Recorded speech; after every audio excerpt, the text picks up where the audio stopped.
Яндра 7 настайдаа яг ямар өвчнөр өвчсөн юм бэ? Уушгины хүнд хэлбэрийн хатгалгаа болон цээжинд ус урсан байсан. Яг энэ өвчнөр өвчлсөн. Яг анх түүх нь яаж эхэлсэн юм бэ? За энэ өвчнөр болохоор зэрэг би одоогоос бараг 12 жилийн өмнө бараг өвдсөн байна.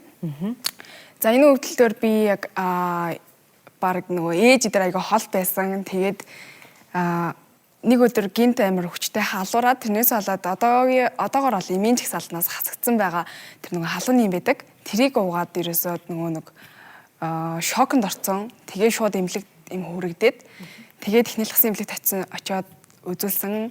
Тэгээд сүрье гэж онцлогдсон байгаа. Сүрье гэж онцлогдоод айгаа 3 бараг 4 сар бараг сүрьегийн эмнэлэгт хэвцсэн.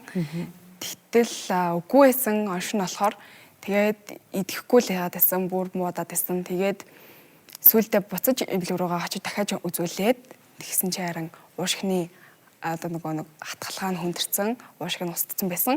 Тэрийгээ олгоо сорол хийлгээд авсан байгаа. Сорол хийлгээд бас жоохон дутаа авцсан байсан. Тэрийг тэгээ наалтас үүссэн. Тэгээд наалтас нь болохоор зэрэг яг тэрийг дахиад ингээд үзүүлтэл хорт хавдар гэж оншилсан. Тэгээ маш их амар айсан.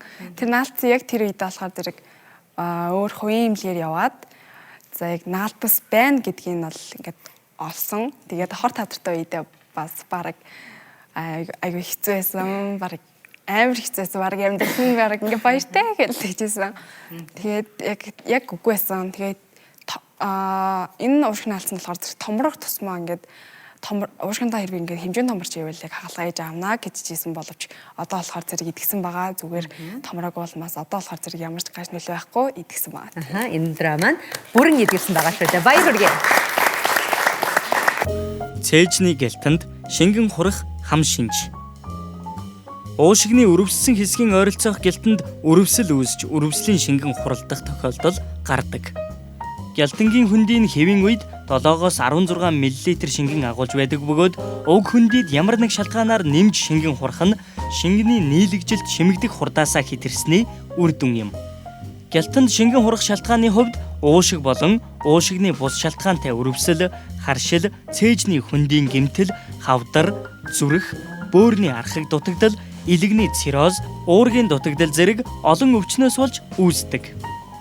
Халуурах, ханиалгах, шүн хөлрөх, турах, хоолнд дургу болох, ядрах, цээжний өрөвссөн талд хүнд оргин амьсгаадах, амьсгал өнгөц болох, арьс цонхих, хамар, уруул хөхрөх шинжүүд энэ өвчний үед илэрдэг бөгөөд өрөвслийн тархалтаас хамаарч голдуу, далны доод хэсэг, суган доогуур өвдөнө. Мөн эмгэгтэй талаар хажуулдаж хэвтэх, эмгэгтэй тал руу хазайн албадмал байрлалтай явах шинж тэмдэг мэдэгддэг. Их хэмжээний шингэн болон наалдац үүссэн үед амьсгалын дутагдал, уушиг зүрхний хам шинж илэрч болдог байна. Уг өвчний үед ихэнхдээ шүүдэс дөрвслийг үүсгэж буй өвчний эсрэг эмийн эмчилгээ, өвчин хүндэрсэн шаардлагатай тохиолдолд мис засал хийдэг.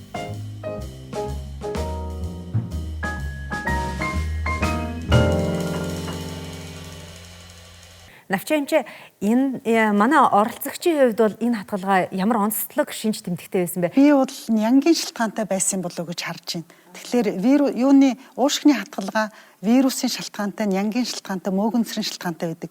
Энэ шинж тэмдэг одоо ялангуяа ингээд болоод өнгөрсөн процессыг ярьлаа шүү дээ. Юу сүрьетэй ялгаа оншилж байсан, сүрьегийн юм уулгаж байсан. Энэ болгоныг сонсох юм бол яавч мөөгөнцрийн юм уу вирусын шалтгаантай биш, нэлийн хоруу чанартай тийм нянгийн шалтгаантай хатгалгаагаар хүнд өвцсөн хөхтэй. Заавал эмнэлэгт хэвтэх заавал эмнэлэгт хэвтэнэ. А гепатитийн хувьд гэвэл одоо нөгөө Монгол улс чи вакцинтай. Одоо бол А гепатит ер нь бараг л байхгүй гэж хэлж болно. Тэгэхээр маш азтай гепатитийн вакцины ачаар бид нар бол А гепатитыг одоо хяналтанд авч чадсан те. Тэгэхээр энэ насны хүүхдүүдэд бол А гепатит хамгийн сүүлийн боломжоор л бодно. Тий. Хатгалгаа авахаар уушгинд ус сурах уу? Хүндрэл. Одоо альва өвчний хүндрэл гэж байна. Тэгэхээр хатгалгаа болгоны үед бол гялтан хүндэд ус хурахгүй л дээ. Гялтан цээжний хүндэд гэж ярина. Уушиг одоо цээжний хинхэрцэг хоёрын завсрааш энэ хоёрыг заагалж яадаг гялтан хальс байгаа шүү дээ. Тэр хоёр гялтан хальсны дунд нь ус хурчиж одоо өрөвслийн шингээ хурчиж байгаа. Тэр бол уушигны хатгалгааны хүндрэл. Яг хатгалгааны өөрийнх нь шинж тэмдэг бол биш. Хатгалгаа одоо хүүхд дээрээ яриа л да. Манай хүүхд хатгалгаа авчлаа гэж бодоход бид нар бол эмнэлэгч бол тариа илгээл эсвэл маш хүчтэй антибиотик ууна гэж л боддөө шүү дээ. Тэгэхээр гэрийн аргаар ер нь эмчлэх боломж байд юм уу? Эсвэл заавал эмч тандах хэрэгтэй юу? Заавал эмчид тандаж оншоо тавиулна. Яг тэгэхээр уушгины хатгалгаа хүнд өвчин одоо Монгол улсад төдийгүй дэлхийн нийтээрээ хүүхдийн өвчлөл эндэгдлийн 1-р байранд явдаг. Тийм учраас хатгалгаа сэжиглвэл эмчид очино. Хатгалгааны сэжигтэй шинжин саяг л сая манай тохиолдол байгаа шүү дээ. Өндөр халуурах, амьсгаадах, ханиах. За цээжээр өвдөж болно гэхдээ бага насны хүүхд тэгж хэлж чадахгүй л да. Яг уу яраглана, янцаглана тийм байж болно. Тэгээ эмчтэр эрэхтэр чинь зэрэг эмч 3 ангилж өгнө. Уушгины хатгалгаа, уушгины хүнд хатгалгаа, уушгины маш хүнд хатгалгаа. Уушгины хатгалгаа гэрээр ууж эмчлэгдэнэ. Уушгины хүнд хатгалгаа эмнэлэгт судсаараа тариулна. Уушгины маш хүнд хатгалгаа сэхээний засагт эмчлэгддэг. Тийм тэгтэр зэрэг эмчил ялах гэнэ шүү дээ. Тэр юу яадаг шүү дээ. Нэг эмчд үзүүлээд яасан ч уушгины хатгаагүй гэдэг байна тий. Маргааш нөгөөдөр нь үзүүлээд хатгаатай байсан юм байна шүү дээ.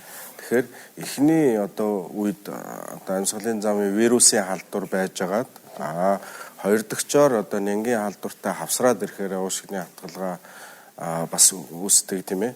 Тэгэхээр одоо дөнгөж өвчин эхэлж байгаа үед бол уушиг одоо аль ч эмнэлэгт ямар ч эмч чагнасан бол цэвэрхэн чагнагдана. Тухайн өвчний одоо явц үе шатаас хамаараад уушгины хатгалгаагаар хүндрэх юм бол 3 хоногийн өмнө 5 хоногийн өмнө зүгээр байсан уушгин дээр 5 хоногийн дараа одоо өөрчлөлт сонсогдоод шинээр хатгалгаа үүсээд ирнэ. Тэгэхээр манай эцэг эхчүүд амьдрал дээр тэнд үзүүлсэн чинь хатгаагүй байсан тэгсэн чинь өнөөдөр хатгаатай болцсон байна гэдээ ярьдаг. Тэгэхээр энэ цаг хугацааны бөгөөд тухайн үүсгчээс хамаарсан юм асуудал байгаа. Манай хүүхдийн одоо нянгийн өрөвсөл гэдэг энэ анх үзэхэд вирусын халдвар байна л гэсэн шүү дээ гэж. Энэ хоёулаа хавсарч болно. Гэхдээ вирусын шалтгаантай хатгалгаа мөөгөнцөр бактерийн нянгийн шалтгаантай хатгалгааны одоо байршлын хувьд арай өөр байдаг тий. Илэрж байгаа. Хоёулаа л одоо бүгдээрээ л хатгалгаа үүсэх боловч нянгийн гаралтай одоо хатгалгаанууд нь голомт шинжүүдээр вирусын шалтгаантай хатгалгаа бол завсрын эдийн одоо төгсөн юм тархсан юм байдлаар одоо илэрдэх онцлогтой байгаа. Баян мөнхөнчөө хатгааны хүндрэл мис ажилбар хийх төвшөнд хүрэх үү? Байна. Хатгалгаа одоо сая ярьлаа. Уушигны одоо ингээд цулцанлаг уушигны одоо цул эрэхтэй ингээд өрөвсөд нэвчтэс үсээд дараа нь эксуда гэж одоо бидний эмнэлгийн хэлээр ярьдаг идэ хурдаг. Тэгээд уушиг одоо чэжний хөндийн хаан хоёрын завсар байдаг тэр жижигхэн завсар бид нар шингүү хуралдахыг эксуда одоо эпоншмон гэж ярьж байгаа. Эннээс болоод уушигч өөрөө нэг бөмбөг шиг хийгээр дүүрсэн юм байгаа шүү. Тэгээ уушигны нөө тэлдэг ингэдэг үйл ажиллагаа алдагдаад амьсгалын дутагдлалд орж болдог. Тэр нөгөө гадна талаас нь дарж байгаа шингэн чинь уушигны хөдөөнийг хор. Өвчтөн маш их хордлого үүснэ жишээлбэл халуураад, огоод бөөлжөд хураашаад, дегидратац болдогч гэдэг юм уу. Ямар нэгэн байдлаар антибиотик болон физик хэмжлэгээ бусад одоо месслийн бус аргуудаар хийж болохгүй тохиолдолд месслийн хэмж очоод чэжний хүндэд нэгдүгээрт яг гуурс тавина. Тэр шингэнийг гадагшлуулна. Заримдаа их удцсан тэр чинь удах тусмаа буглаа ялангуяа хоорондоо юм таславч маягтай юм гээд зүгний үүр шиг байдаг шүү дээ. Тэгэхээр зөвхөн нэг хатгалтаар тэр ингээд сорж гарч ирж болдгоо. Тэгэхээр чэжний хөндийг жижигхэн одоо орчин үед бол чэжний торакоскопи гэж байгаа жижигхэн дурангийн хаалгаар нэг бол одоо уламжлалт нөгөө классик аргаар нээгээд тэр плеврийн хөндийг угааж цэвэрлдэг буглааг гадагшлуулна. Түрүү манай охин ярьжлаа л да ингээд хавдар гэж оншиллоо. Ягаад гэвэл тэр наалдаг байлаа. Зурган дээр ингээ харахаар ердөөсөө л ийм хар бөөрийнхний сүдрэл харагдаж байгаа. Тэгэхээр мэдээж масс нэг цул хатуу юм харагдж байна. Юу аах вэ гэж ингээл явдаг ч юм уу тийм ээ. Плеврийн гаралтай одоо гялтан хайсны гаралтай хавдрууд юм уу юу юм. Тэгтэл зүгээр фиброзны тийм юмдэг хүмүүст гэж ихэвчлэн андуу сорвны фиброз баггүй сорвжилт үүссэн байна л гэсэн үг. Тэг яг зүгээр манай интернет хэрэглэгчнэр нийт зүгээр телевиз үзэж байгаа үзэгчтэй хандаж нэг юм нэмж хэлэхэд юм ч өний хувьд манайх ингээд халуурлаа гэдэг энэ охин шиг тийм ээ. Тэгэд эмнэлэг дээр ирээд би халуурсан, даарсан, чичирсэн би ярзаас хэд хүртэл халуур өгтөр халуунаа хэмжиж үзээгүй гэдэг байхгүй юу. Тэгэхээр бидний хувьд бол вирусын гаралтай халдвар, нянгийн бактерийн халдвар тэд нар чинь өөр халууны явуулцах тэр халууны график гэж байдаг юм. вирусын гаралтай халдварууд ихэвчлэн маш өндөр халдвараад эхэлдэг ч гэдэг юм уу те бактери. Тэгэхээр бид нар чинь яах гал одоо ном сураал одоо халууны шинжүүд субфибрил, фибрил гэдэг яг хэдийнээс нь жинхэнэ халуун ард түмэндээ зөвхөн хүмүүстэй хандаж хэлэхэд халууны үзээс сурцгаавчих их зүгээр юм байна. Айгу амархан шүү дээ нэг халууны шил авчихаас авлаа хаанач байдгийг тийм ээ. Тэгээд халуунаа хэмжиж сурцгаагаа чи гэж хэлмээр байгаа юм. Айгу их мэдээлэл өгдөг байхгүй тэр халуун хэд байх нь. За эмч нартай баярлалаа. Оролцогч Индрада баярлалаа. Манай нэвтрүүлэгт оролцсон танд эрүүл их сайн сайхан бүхнийг хүсье. Баярлалаа. Баярлалаа.